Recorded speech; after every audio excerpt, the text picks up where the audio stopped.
Hello, ladies and gentlemen, boys and girls. Welcome to the first VUX World of 2023. Happy New Year to you all. Hope you had a nice, relaxing break. I certainly did. I didn't touch my phone, didn't go on social media, didn't check any emails. Spent all of my time building train sets and building Lego apparatus with Artie, which is good. Did you have a good Christmas, James? I did quite quiet, which I think is always good these days. After a hectic kind of year, it was good just to take a break and unwind. Definitely. Definitely, nice one. If you can hear Winston in the background, that's because my son is just going home from school. So Winston the dog goes absolutely mental. I will tell you about the European Chatbot Summit, which is coming up in March. And I'll put in the show notes the link for you to save 30% on your tickets if you want. What we're doing basically is we're doing very similar to Voice Summit. If any of you joined us at the Voice Summit, you'll know that we did a track at the Voice Summit where we had the program for the whole day. We had Landry's Restaurants, we had Florida Blue, we had Core AI, Cognigy, Poly AI, a whole bunch of really interesting companies and enterprises presenting some really great case studies. This year we've got Vodafone, Total Jobs, Decathlon, LNER, Love Holidays, a whole bunch of really, really interesting brands sharing their case studies about how they're using conversational AI to improve customer experience and business processes. It's on the 16th of March, I believe it is. And right now, if you go to the website, you'll save 30%. So I'll put the link in the show notes. If you're listening on a podcast player or LinkedIn, go into the show notes after this and you can find out more about how to get those tickets there. And so on with the discussion. James Brooks, thank you for joining me. I really, really appreciate it. First podcast of the year. Super excited to get back into the swing of things. So thank you. Thank you for having me. Yeah. It's a pleasure. It's a pleasure. So you are the innovation principal at Capita. Have I got that title right? That's right. Yeah. Cool. So what does innovation principal do at Capita? Well, so I guess I'm part of a small innovation team, and we're responsible for doing things fundamentally differently to how they've been done previously or traditionally. And that might be through process or solution redesign, it might be software development internally, or it might be partnering with vendors that offer something more disruptive in the marketplace. And for me personally, that's where my focus has been over the last couple of years. So looking at the latest and more disruptive technology that we can bring into Capita to create solutions and better outcomes for our clients and their customers. Nice. And Capita, I think there might be some people in the UK who know of Capita. Certainly if you work in government, you've probably come across Capita, possibly retail. I know Capita does work kind of in retail. I'm sure lots of other industries as well. But for those maybe in the US and further afield that perhaps not quite as familiar with Capita, I wonder whether you can give us a kind of whistle-stop tour of what the company does. Sure, yeah. So Capita has traditionally been one of the UK's biggest BPOs with over kind of 55,000 employees, I think we're at currently. We're across Europe, the UK, South Africa, and a footprint in India as well. Today we're focused on being more of a digital services and transformation partner. And like you said, it's both public and private sectors and across a range of industries, including kind of retail, utilities, both energy and water, and both central and local government as well. Nice. And what's your background then? What were you doing before Capita? So it's always been kind of analytics and technology-based roles. So I started a long time ago in a call center while I was at college, deciding whether to take a year out or not, and I took a year out, and I'm still on that year out. I worked for a company called GE Money, which is an offshoot of GE Capital. The American brand, and then from there moved into a company called Ventura and looked at kind of risk and collections from a strategic perspective, and also technology before moving into insight and improvement. And Capita ended up buying Ventura, so that's how the move to Capita came about. But yeah, a range of technical and analytical roles. Nice. They say that if you enjoy what you do, you'll never work again in your life. So it's That's good true. that you're still on the air out. Must mean that you're enjoying what you're doing. This is good. That's good. Cool. So tell us a bit about how you kind of got interested in conversational AI. Then where did that sort of interest first begin? Well, I guess being part of kind of innovation, we're always looking for the kind of latest, greatest, and the newest trends. And a number of years ago, when chatbots first came to the scene, like with anything, clients started to come to us with requests for a chatbot. And our usual pushback was kind of be, well, what do you want a chatbot for? We kind of see these things happen in cycles, and it started with like social media. So everyone, when social media first came out, Twitter and Facebook, everyone knew they had to be on Facebook and Twitter, but they didn't really know what they were going to do on there. there. And it's kind of obviously branched out now where you have kind of a customer service channel and a PR channel, if you like, and everything's kind of settled down with that. And we saw the same with chatbots. As well. So clients started to come to us and ask for chatbot technology, but without any real kind of purpose as to what the outcome was that they were trying to drive in many cases. And I think, like most companies, we kind of dabbled with creating our own. So we played around with, the likes of Amazon Lex, for example. They've obviously got Google Dialogflow and the Microsoft Bot framework as well. And quite honestly, that's a lot of work. And it wasn't something we wanted to do or replicate for each individual client over and over, just because of the amount of resource that we'd have to sink into that and maintain it over time. And then a few years ago, we came across a partner that did something slightly differently in this space. And it meant that effectively we didn't have to kind of build all of those rules, utterances, and do the maintenance. It's quite interesting. So that when we first spoke, ChatGPT hadn't really come to the fore, but now it has, and it's kind of exploded. And effectively, the partner that we've chosen is a GPT style conversational AI, and we've been working with them for a couple of years now. So it's a very different way of providing conversational AI. It's much more lighter touch for our clients, because they don't have to really do too much in terms of setting up and maintaining. So that we found that really works well for us, and is working really well for a range of our clients. Interesting. Yeah, there's some interesting technologies out there that whether they use large language models specifically, a lot of them tend to use more kind of more advanced semantic understanding. And also one, for example, like IGO, which is essentially the whole thing is structured around the basics of the human brain. And so it kind of functions very similar to that. And it has like knowledge graphs and ontologies on the back end and stuff, which kind of, you can, when you interact with it, you could probably be fooled for believing that there's some sort of large language model behind there, but it's actually just built based on understanding. Is that kind of a similar sort of technology that you're kind of working with? It is. I mean, fundamentally, it always impresses me when we kind of go through this with clients, and I do a lot of the demonstrations, and I'm always kind of blown away just going through the demonstrations at how quickly the technology can start to work. But I mean, effectively, the technology we use can read language understanding. So at the top level, it understands verbs, nouns, adjectives. It has effectively a reading age. If you do the reading age tests, it has a reading age of around 14. So for context, that's like the Guardian newspaper is written in that sort of age range. And then it matches the context of your utterance or your intent, and then matches that to whatever knowledge we've pointed it at. So effectively, if we give it some reading material, it will try and match what you've asked, understanding intent, and then bring back an answer from that knowledge base, which typically would be the client's website, for example. Right. Okay. So is that the use case that you're kind of focusing predominantly on, or is that where your clients have been looking at most, is the sort of like information retrieval, knowledge kind of finding use case?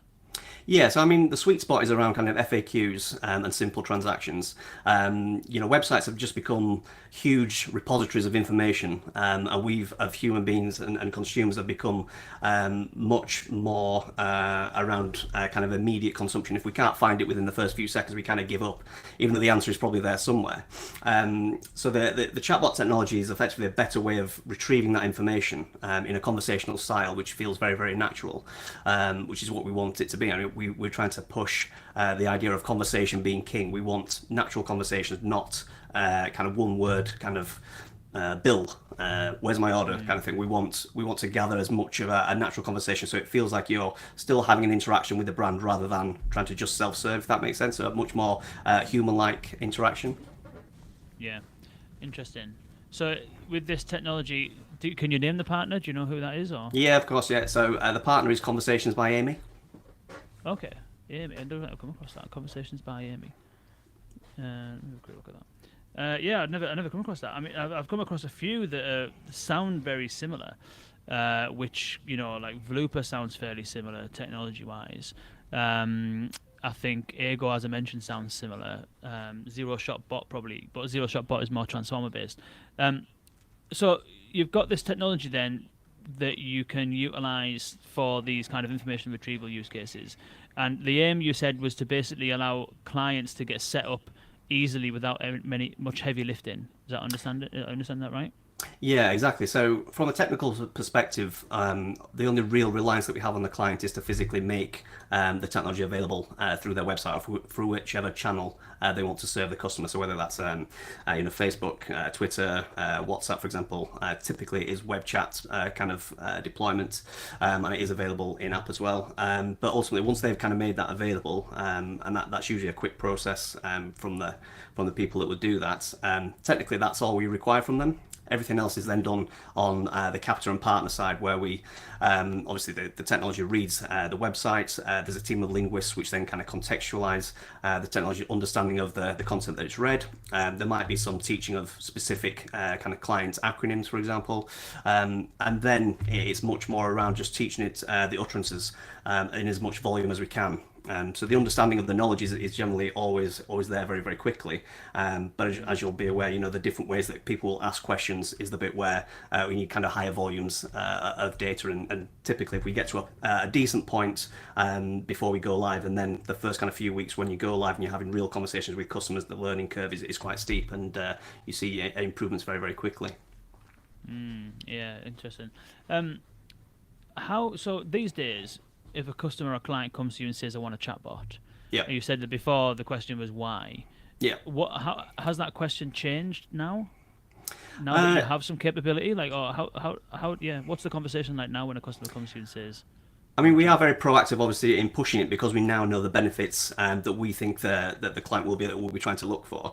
But ultimately, the question hasn't really changed. It is what is your outcome? What is your key drivers or KPIs that you want to change? And, everyone says customer experience is first and foremost. But when you kind of dig down to it, it is ultimately around kind of doing things in a more efficient way and taking the burden of the kind of the higher volume, lower value conversations away from the humans.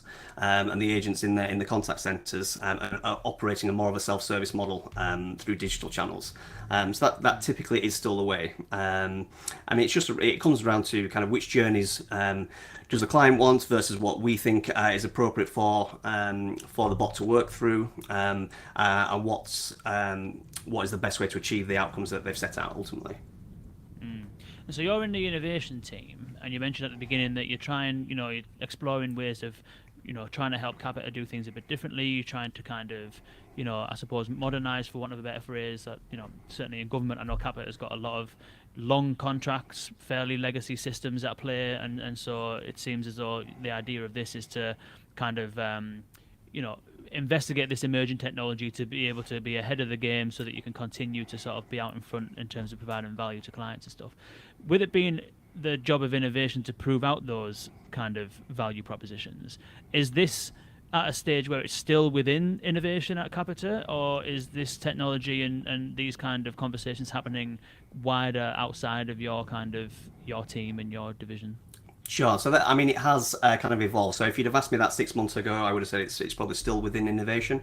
But I think the kind of the use cases are definitely proven now. The manner in which we roll out the technology is kind of proven, and we do that, as I say, we want it to be as light touch as possible. So how Capita fits in and provides a service in that space is now defined. So I think we're at that tipping point. So where I guess I'm still, from a Capita perspective, the subject matter experts for this particular technology. It's a conversation that more of our salespeople are having. Much more of our kind of operational teams are starting to get aware of the technology and pushing it to kind of clients internally through their own contacts as well. So it is starting to become more mainstream and more of a BAU service, and less about innovation holding on to it now. Yeah. Yeah, it's interesting, the kind of the sales teams and stuff. At first, from my experience with other organizations, the sales team can, obviously, they've got a lot of different products to sell, a lot of different kind of agendas going on, but when they see this stuff working, it's quite kind of inspirational. It can kind of give you a bit of a glimpse of something exciting, something quite novel, and a bit of a glimpse of the future, so it can get a bit quite excited, can't it? Yeah, very much so, and we try to do that. That's I guess innovation in terms of what we want to help provide to our clients, but also how we present that information to our clients. We have to innovate in that sense as well. That's something that we had to learn quite quickly, because when you're talking about very new kind of prospects and concepts, a lot of people don't get it, and it's not through any fault of their own. It's just that that's not what they've seen before, and it's not necessarily their field of expertise. So you have to be able to present it in a way which shows that, and demonstration, like you mentioned there, is the best way to kind of do that. So wherever I can, I tend to do live demonstrations and really let the technology speak for itself. I suppose so.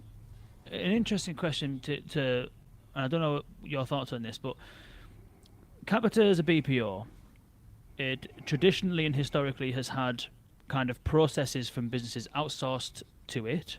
Yep. And so it kind of manages, I know that organizations I've worked with in the past, Capita has managed entire council tax departments, basically. So all the calls go through Capita, all the applications go through Capita. It can kind of run and manage full kind of, business processes. And in that sense, Capita sort of manages the entire thing. And within that, there's opportunities for Capita to make improvements to its own processes. So, for example, if one application process, for argument, is a little bit clunky, Capita can iterate on that and streamline it to make it better for the customer, better for the business. You would think that the same approach you would kind of take, and I know it sounds as though it's early days in terms of conversational AI, because it's only just beginning to get into business as usual out of innovation and stuff like that.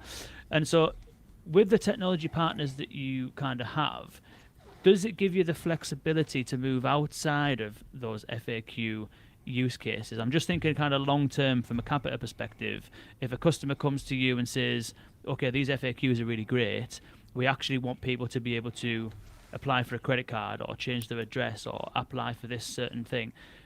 How do you approach those kind of use cases, or have you not kind of got to that with customers yet and they're not asking for those things? No, we definitely are. I mean, some clients are slightly further along in those journeys than others. But you're right. It's kind of, I guess it comes after you've kind of got in through a proof of concept stage. You see the benefits that the technology is bringing, and then you want to see, well, what continuous improvement kind of initiatives can you drive? And typically that's going to come from being able to access more information about the customer and personalize the journey. So like you say, it could be about being able to retrieve real-time information about the customer and bring that into the conversation. The customer may want information specific to them, and again, if we can authenticate them through the conversation and then bring that information into the chat, again, there's a higher chance that you will contain that conversation digitally rather than needing to hand off through to a live advisor. So the use of kind of APIs and being able to get into our clients' internal systems and pull back customer specific information is generally where we're kind of pushing the envelope a little bit in terms of being able to take the containment rates and effectiveness of the conversational AI to the next level. Nice. I kind of got this this model for scale around conversational AI, which is first of all, you absolutely have to have the tools. So the people and the tools and the process. You need to be able to create something first. And then once you've got something out there in the world and it's working and it's doing its job, you kind of expand in three kind of areas. So first, you need to expand in terms of the breadth of what you offer. So covering a large amount of use cases. And from there, that's where you go from FAQs to probably interpreting. So we've got this maturity model, which goes from deflecting, which is the FAQs, to interpreting, which is starting to retrieve data from systems, as you kind of alluded to. You've got transacting, which is actually pushing data into systems to kick off processes and things like that. You've got assisting, which is getting a lot more sophisticated with your dialogue management and be able to preempt customer needs. If someone calls a telco and says, Netflix keeps buffering, maybe they're telling you that their internet's going slow. So you need some more sophisticated dialogue management for that. And then you've got transacting, which is kind of like revolutionizing the way that the business process operates by delivering better than human experiences and end-to-end sort of conversational services. And so I can't remember where I was going with that now. Oh, it was the scale, that was it. The scale was that, first of all, you've got the breadth. So you need to cover a wide variety of use cases, which goes through that model I've just explained. Yep. Then you've got the availability. So expanding through channels. So if it starts as a chatbot, maybe it goes into WhatsApp or social, or goes into the contact center, goes into the mobile app, expanding the channels. And through that, you get adoption, which is the third part. Availability, breadth or capability or coverage rather, expansion, channel-wise, availability, and then adoption. And so how are you thinking about that? It sounds as though the first part, the tools, the people, the processes, you're kind of getting that figured out. you're starting to explore those use cases, moving beyond FAQs and stuff like that. At the moment, we're predominantly talking about chat, but how are your thoughts on that kind of like the third element of that scale model, which is availability, making this thing available in more channels than chat? How are you thinking about that at the moment? So we absolutely position our AI as that one brain across all channels. So we want, Right. because if we're giving the AI the right knowledge to use and respond with, then we should be able to serve all channels. And whether that's obviously through the web, through the app is kind of traditional now, but then we are already into kind of Facebook Messenger, WhatsApp. Instagram's opened up their API for messaging. There's no reason why we can't push into social quite easily and simply. And then through to more complex stuff using voice. So being able to, in effect, sit in front of the IVR and see if you can, help the customer self-serve in the IVR through voice. And then even direct the conversation, let the AI direct the conversation rather than having to go through an IVR menu. And then you're kind of thinking beyond once you've got the voice working, we're talking about digital characters, avatars, and how that might come into play, and whether that's in location experiences that you can drive through voice using the same AI. So you're getting this consistent experience across all channels and effectively locations as well. Definitely, that's where it's heading. I think there's some considerations there around specific channel UIs. So like for example, WhatsApp, you won't be able to use the buttons, the click buttons like you can on chat and stuff like that, which presents an interesting challenge, and the language model implication of moving to voice and stuff. But I think that's definitely where people are moving to, isn't it? Is that single brain, omni-channel, and digital. I definitely want to get into talking about digital humans because that's definitely an area of interest. But before that, while we stick onto the conversational AI specific piece, what's your thoughts on you mentioned ChatGPT earlier on. It's taken the world by storm, which has been great because it's taken conversational AI out of the kind of bubble of conversational AI, and Yeah. it's put it into the hands of teachers and students and marketers and that. What are your thoughts in terms of one ChatGPT, but also large language models in general? I think this is the future. I mean, I've had access to the GPT-3 sandbox for quite a while, so I've kind of seen a lot of this already. And obviously, ChatGPT has now been put out there to the masses, and they've got over 1 million kind of people using it on a day-to-day basis. But it's been really fascinating to see the range of different use cases that people are trying it out with. People are using it for kind of content creation in the moment and that type of thing. And I think it's kind of the sky's the limit for that for ChatGPT and anything that kind of sits on top of it or has kind of a similar way of working. I think we're at that point where we're kind of moving from VHS to DVD now. We might see the end of rules-based kind of chatbots now, and I think that's a good thing. That chatbots traditionally, and they've probably got a bad rep at the moment, and they've got a bad rep because while they tend to be marketed as artificial intelligence, they're not really intelligent, right? They still have to be told what to do, and they have to be told what to do by always the weakest link in any automation, which is the human being. And there you go. So I think we're kind of taking away a lot of the human effort in terms of kind of setup and maintenance by moving to these types of models now, and just focusing more on the deployment, the use cases, and that's where the human can add value and kind of guide it rather than need to be integral to the whole process from start to finish. Definitely. I would argue that NLU already kind of killed the sort of keyword-based chatbots. I reckon that LLMs, whether they would kill the headline you would write would be LLMs kill the intent, or kill intent-based NLU models. But I don't know whether that's necessarily true. Like, I definitely think that there is something extremely interesting going on with large language models. And as soon as you take GPT-3 or 3.5 and you instruct GPT as it was rather, and you put ChatGPT in there, now it's got a proper conversational front end. You can manage the context of the conversation. You can have a dialogue with it. It really does change things, and you can start to see, like, obviously now it's basically just generating stuff based on internet text. But you can see a world absolutely where you would feed it a process, even a process map. Feed it a process map, and this is what needs to happen at each of these stages, and this is the outcome we want to get to. Now get the customer through this process, and this is the information we need to capture. So we need to get, I don't know, in the let's take a I don't know retail example, returns. We need order number, product type, pickup address, whatever. Just get that information from the customer and put it into the system. You Yeah. can kind of see it getting there. So I think it's actually maybe the death of the intent based NLU. Yeah, I would agree. Yeah, I think it's definitely a pivotal kind of point, and I don't think we should be looking back. We should be looking forward and how to better use or better make use of this type of technology. Now, I think, yeah, if we're still looking at kind of the rules based stuff, we are stuck in the past, and we'll get overtaken quite quickly in that space. I tell you, it just made me think there. Amazon was probably not ahead of the game, but it certainly had something that I reckon it should have been shouting more about or proving out in practice. Did you ever come across Alexa conversations? Yeah, quite a couple of years ago. Yeah, Yeah, so and I don't really know what happened to that because you could only use it for a certain number of use cases, but that's basically what you did.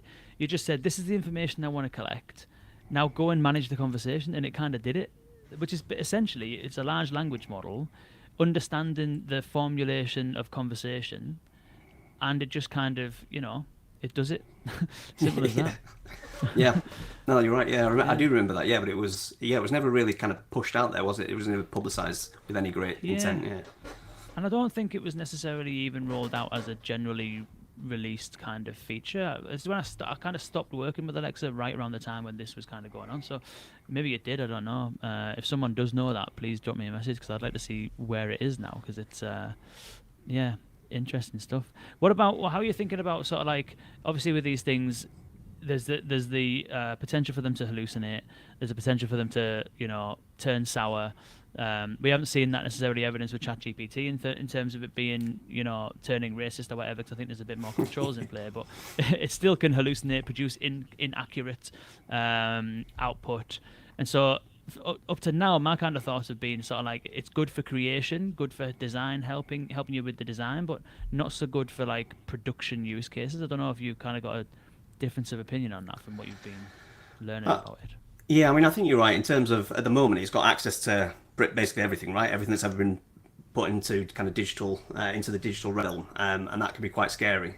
Um, and that comes down to then how you use it in your particular use case and kind of how we do it, which is if you deploy it just to the website. So that if the website or a specific knowledge repository is the only place where it can get information from, you're safe at that point because hopefully everything that's published to the website has been approved, is on brand, and is kind of there. And even if it was to get the answer wrong, hopefully you're not giving anything away which is too detrimental. The customer can see that the answer is probably not right or that the intent has been missed and can ask the question in a different way perhaps, to try and get the answer. So I think that's the Yeah. way. But you're right. You have to be very careful. I mean, I don't think anyone now is kind of prepared to kind of just put an open AI widget on their website and just let customers talk to it because obviously they could ask anything and get a response or anything through your brand. So Yeah, dangerous territory.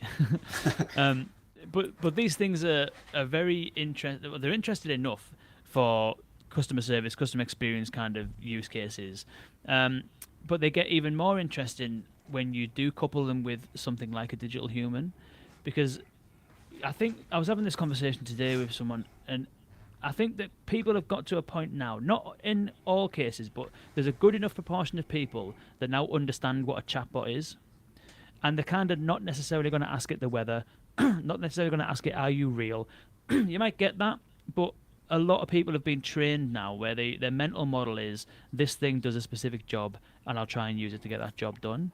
Whereas with digital humans, we're opening up this huge novelty space again where not many people talk to digital humans on a routine basis. So the first time we get exposed to them, it's going to be like chatbots in 2016 where we're asking it, how old are you? Are you real? Have you got a girlfriend? Where you from?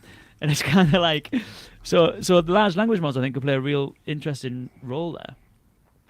yeah, absolutely. I mean, again, we're in that space now of working with digital characters, and we have another partner that's integrated to our conversational AI partner as well. So we have that connection in place. But separately, I have kind of hooked up GPT-3 to the avatar just so that you can basically talk to the avatar about anything as kind of a demonstration model, which is really cool just to kind of see and show off the character and the different ways that it can react and speak and intelligently listen, use its animation, facial animation to respond to what you're saying and how you're saying it, and then speak back in the right way, the correct response as well. So it's really, really interesting space, and I think it's the natural kind of evolution of kind of chatbots now is to kind of put that real kind of, well, not necessarily real face, but a character in front of the chatbot, so that it isn't faceless anymore, and it does feel a little bit more human-like in terms of the interaction.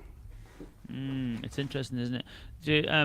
Have you come across Amelia, the company? Used to be Yes. IP Soft, now Amelia, yeah. So they kind of built the whole thing around Amelia, which was their avatar. Yep. And they initially found that customers weren't going for the avatar. They were kind of just going with the chatbot, which I found really interesting. But I actually think it's probably because they were probably a bit ahead of the time. And I think now that we've got a bit more comfortable with conversational interfaces, I think the digital human thing. I don't want to mention the word metaverse because I don't know what's going on with that, and I don't know whether it'll even transpire how it was built last year. But kind of like you can see the opportunity for digital humans to be in more places, physical environments, digital environments, and so it seems as though they might have been a bit ahead of the time, and that we might see a bit more of that. Do you think we'll see more of that in 2023? Yeah, I mean, if certainly if we've got anything to do about it, we'll certainly start to see that. I think you're right. I think there are kind of stepping stones to get to each bit of the technology, and I think I think we'll see kind of a character pop up instead of kind of the chat window, but I don't think we're there yet, and I think the stepping stone will be a hybrid of that. So you'll see a character alongside or above the chat window still popping up, so that customers can see that what they're saying is kind of being captured correctly. So it'll pop up in the windows as if you typed it in, for example, so that you can see that the speech to text has picked that up correctly. And then also when it's obviously the response is spoken back to you, and then the answer pops up straight after again, it kind of gives you that confidence that everything is working. And then I think we'll see the windows start to disappear, and you'll just have the character on screen. I also think there's an element about the character itself, and whether you go from a very kind of cartoonish kind of character or more of a stylized character right through to a very human-like, meta-human looking character will cause people to be turned on or off to that interaction as well. And I still think the very human-looking ones are still a little bit creepy, to be honest, when they're kind of talking back to you. So, and I think Amelia was very kind of human-like, if I remember rightly. It was kind of based around trying to look as natural or realistic as possible. The most recent version was, yeah. Yeah. The older version was a little bit more kind of animated, but the newer version is definitely more human-like. There was something I come across, and I forget where it was now, but it might have even been with Danny Thompson from Unique Digital Humans when we had him on the podcast. I can't remember, but it was all about how the realism of the human-like digital humans all comes down to the eyes and how effective the eyes are at kind of, holding a gaze and kind of like, you can tell if someone's sad by looking at their eyes, can't you? So how Yeah. do you design something like that? Because it's just such a subtlety. So I think that's kind of what scares people sometimes, potentially, with the digital humans, is that their eyes are so convincing, certainly the unique ones. Yeah, and I guess it's what else is happening around the eyes, because it's so the partner that we work with is effectively, they were born out of the gaming industry. So if you've played kind of Call of Duty, Fortnite, whenever you see a character on screen speaking, it's these guys behind that, and they've realised that this is kind of another opportunity for them to kind of move this technology further, and it's around animation through muscle. So it's kind of applying kind of human-like muscle movement to a cartoon or a character, and then so you're right in terms of how the eyes move rather than staying fixed, and what happens around the eye. So do you get kind of wrinkles? How the face kind of moves and conveys kind of emotion as well. All has to be in tune, and it's really kind of fascinating to see how the picture gets the muscles added and gets kind of built up in layers to form much more of a human-like interaction. I suppose that the other side of it would be that, let's say, if we put your hat on from last year or the year before, and a client comes to you saying, we want a chatbot, and the question is why. If someone comes now and says, I want a digital human, and you were to ask them why, what would their response be, do you think? I would imagine it would be much more around kind of brand engagement, and getting people to stick with the brand, because I think the character it's got to be a marketer's dream, right? Because you can dress it up in all kinds of different ways. It can do, you can wear just a branded t-shirt, or it could be a specific kind of character that they create, or indeed any brand that already has a character, just can be effectively animated in this way, and can start to speak. And of course now with the ability to kind of create the neural voices, where it could be you or I, our voices, or even a celebrity voice, that then your chatbot could effectively take on that person, that character, in real life, in real time. So I think it'll be much more around, they want greater engagement, probably less around kind of just the customer service angle and the FAQ and the contact deflection. Will be much more about trying to keep people in whichever digital channel they've chosen to interact with the character and complete some kind of transaction. Yeah, that Danny Tomset from Unique Digital Humans did mention that the conversion rate on conversations was twice as good with a digital human versus like a chatbot. Yeah, it Which comes is down interesting. to social intelligence. I think digital characters that display intelligently display emotion, empathy through the facial expressions have, or at least convey, a level of social intelligence, and it's that social intelligence which then determines levels of engagement, attention, learning, and how much we're willing to kind of persist with the relationship. And that would then translate into to what you mentioned there in terms of that conversion. It's interesting. Do you think that there will be kind of certain use cases that kind of digital characters would be better suited to, that require more kind of engagement, or do you think that we'll see it kind of all over the place, I think, all use cases? yeah, I think ultimately it will get to all use cases. I think where you start will be interesting. So I think we may see. It's interesting because ultimately the character has got to be backed up by the brain, right? If the brain isn't very good, then the whole kind of thing fails. And same with the text to speech and the speech to text. If any of these component parts break down, then the whole experience fails, and ultimately the character fails. But I think once you've got confidence in kind of the brain that's working in the background, sales would be an ideal kind of place to have a digital human, because again it creates that level of social intelligence and engagement, and being able to trust the character. And the character can effectively try and sell you something, can help you build something through all the various different tools that are on the website, and then drop it in the basket for you to check out. But I think the other use case is in more kind of complaints, and the character's ability to try and diffuse the situation. Some people are, when they complain, is it a complaint, or is it an expression of dissatisfaction? And do we want something formal to happen, or do we just want to be acknowledged? And so being able to vent at something which is intelligently showing on their facial expressions that it's hearing you, it's understanding you, it's giving you some support, and potentially a solution, and that might be enough to stop a formal complaint being raised. So I think that's a potential use case as well. It's interesting that, isn't it? I used to work in government, and the amount of complaints, in air quotes, complaints that come through, that are not really complaints. Really, it's just people having a gripe, Yeah. and there's nothing really that there's no hook, there's no substance to it. It's just a moan. It causes people a lot of time to sit and read those emails to figure out what's actually a complaint and what's not. It's crazy. Exactly, yeah. So, yeah, a character, I think it's obviously unproven from our perspective at the moment. I think that would be a fantastic place to kind of start with it, yeah. Is there any clients that are using the digital humans sort of live at the moment, or have you got any other examples of companies that you've come across that are using them effectively for these kind of use cases? So we don't have anything live at the moment. We have a couple of conversations ongoing, which would be pretty cool to try these out. But I mean, the conversation that we're having, there's one is about putting it on a website, so it does sit in front of the chatbot and top of the chat window. And the other conversation is around putting it in like a kiosk environment, so it is at a physical location where you can just go to it and talk to it, and hopefully get some guidance back. That comes with obviously other challenges around kind of the acoustics and the environment that it's placed in, to make sure that those component parts can pick up what's being said accurately, and again speak it back with the right level of audio as well. So it's interesting, but yeah, I'm hoping we get there for it. And I think Yeah. I think being able to take the character, and we talked about kind of omni-channel, having that one brain, being able to take the character with you as well. So if you might start online, and then you tell they tell the AI that ultimately you have to go, and the AI can say, well, why don't you take me in the app with you and pick up the conversation wherever you left off, and then you take it with you. And same with if you're going to in the location, if you're halfway through getting some advice, and I don't know, your train comes, for example, you need to get on the train, you can then take the conversation with you on the train as well. So. Yeah, that's good. That's definitely good. Yeah, there's some interesting conundrums that arise with in physical locations. You mentioned their acoustics and noise and stuff like that, and it's kind of.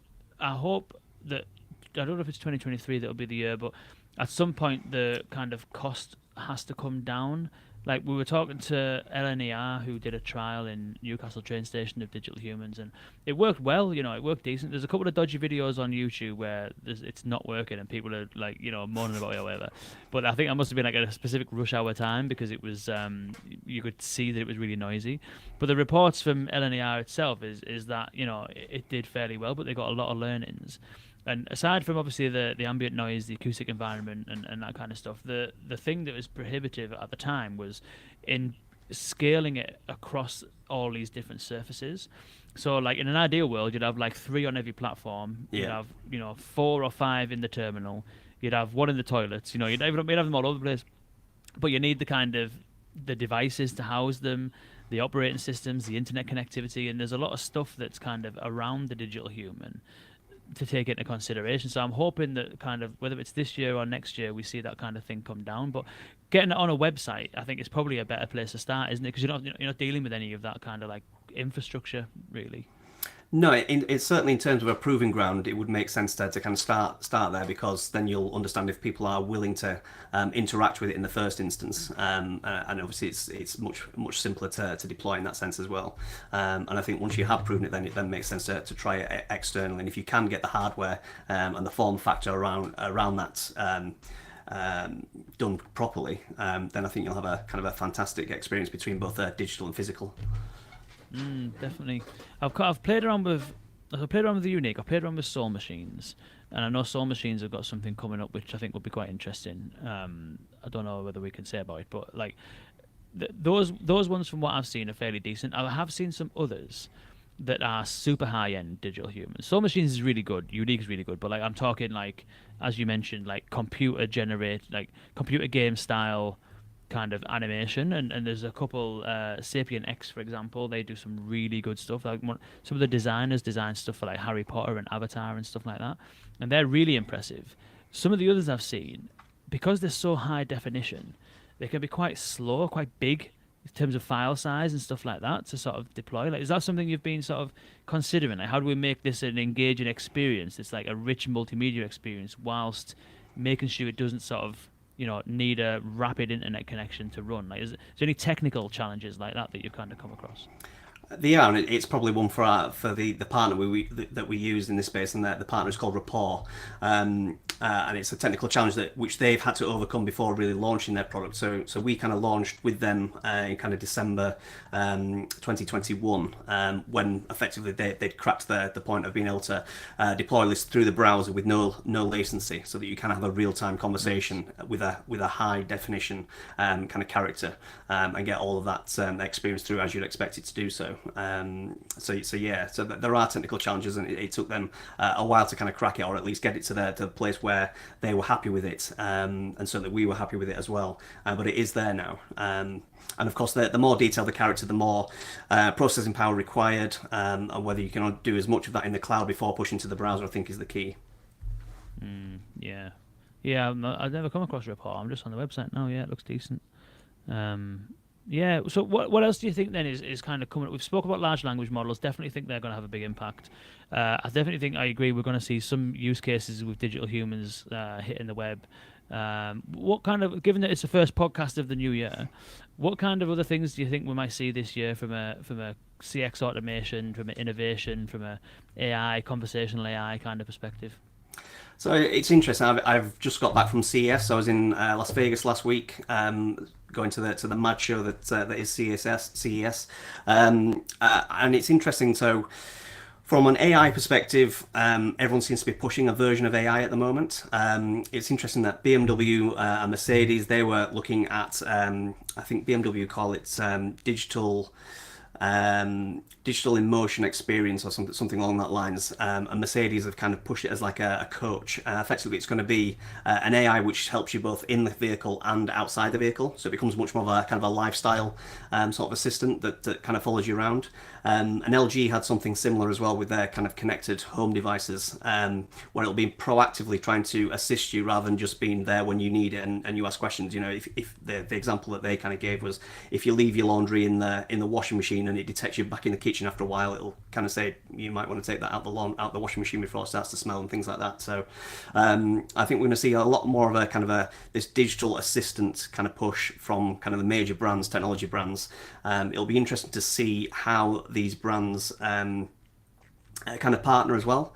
So I think BMW have made a shout about their partnership with Amazon, and that's going to be kind of the technology behind their digital assistant. We've seen the brand collaboration between Honda and Sony.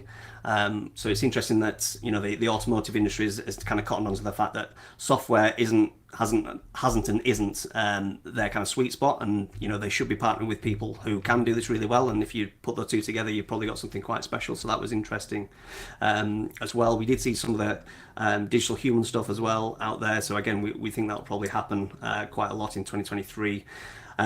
But possibly the largest kind of landscape out there that we saw was mixed reality. And obviously the metaverse was mentioned at every opportunity, but there's lots of stuff around kind of AR and VR, different uses for kind of glasses with AR capabilities. And we tried a few out, and it's interesting to see how far it's come along. So the glasses are not kind of ones that cover your face. That is much more kind of a natural kind of eyewear, and you can see things very, very clearly on the lenses themselves, but not necessarily in great amount of, or sort of say rich kind of media detail. It's much more kind of transcriptions of conversations kind of pushing across the screen that way, is what we saw while we were there. I know Apple have got potentially a solution coming out this year, which will be interesting to see what direction they've taken as well. But yeah, mixed reality, and we'll see if the metaverse takes off or not, I think, this year.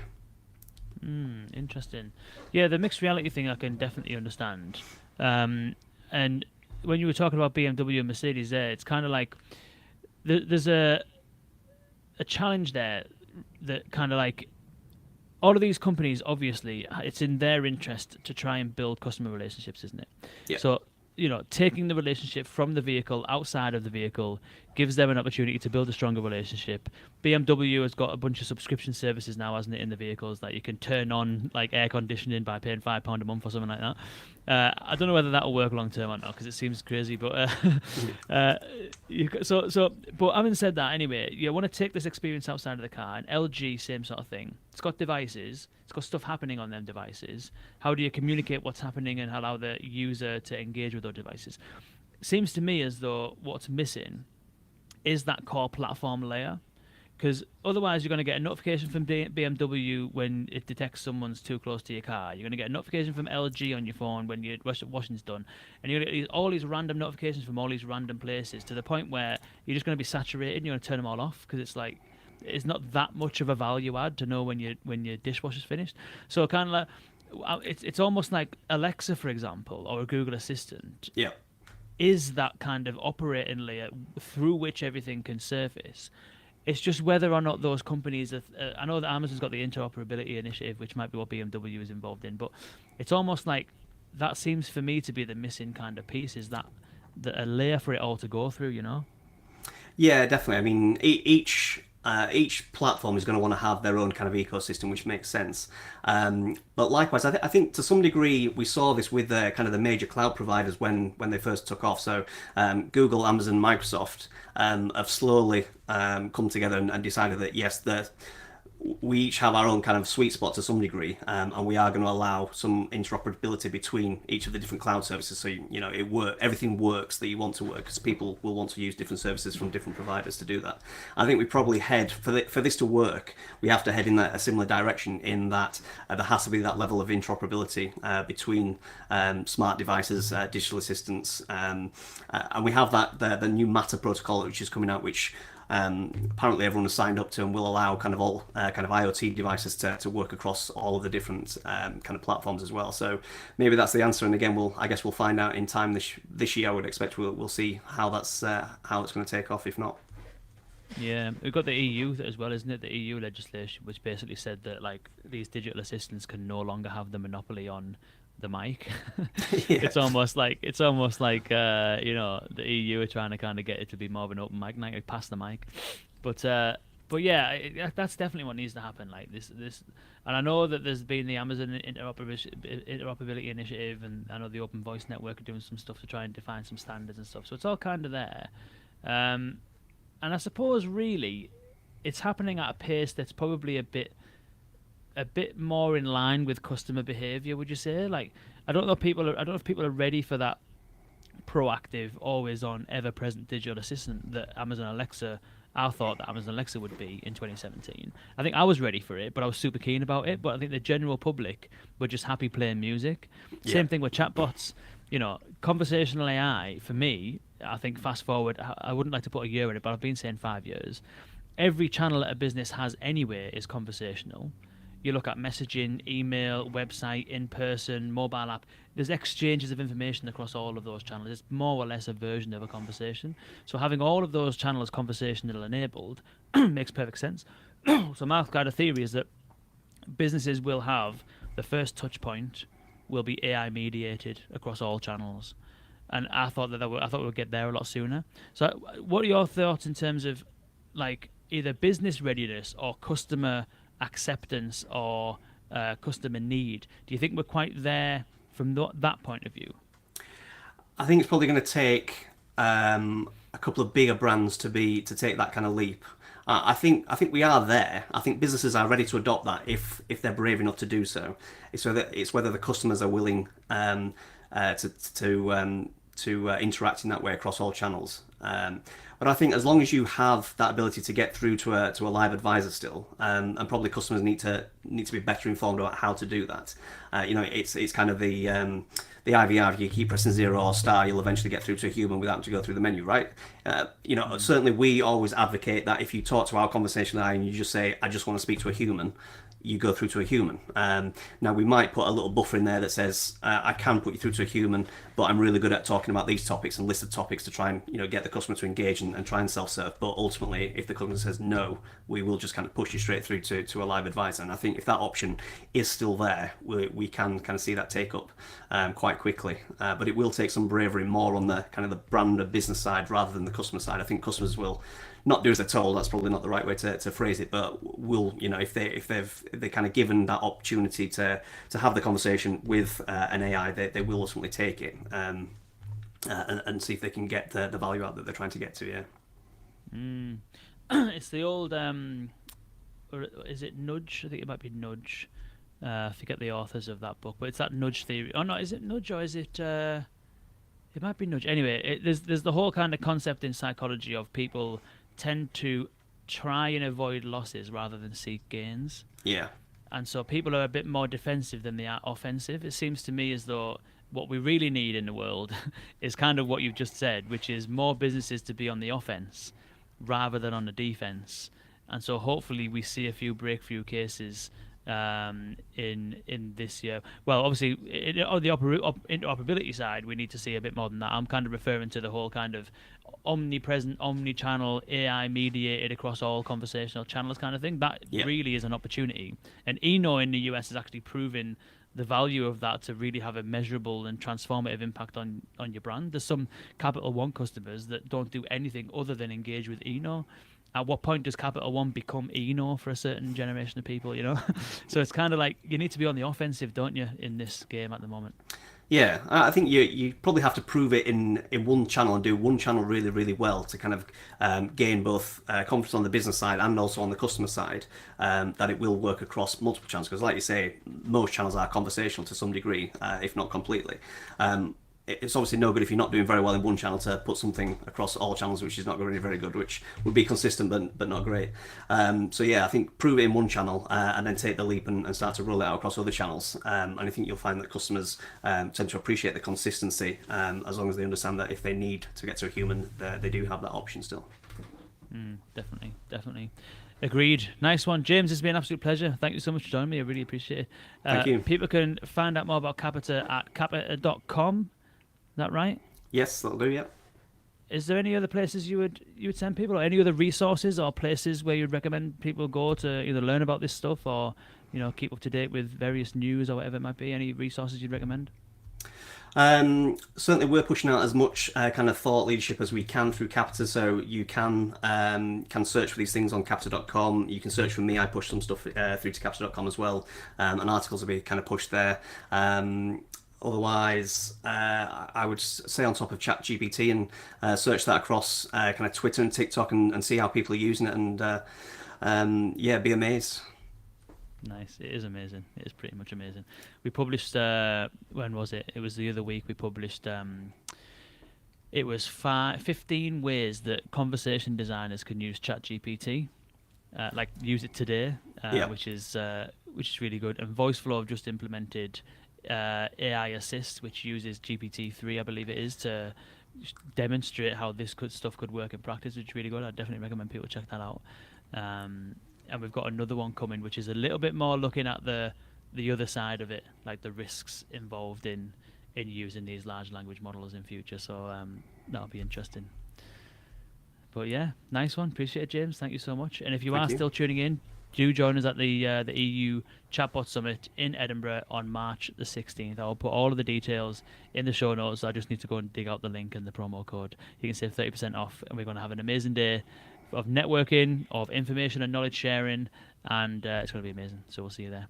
Thanks again, James. Absolute pleasure, and thank you all Thank for you. tuning in.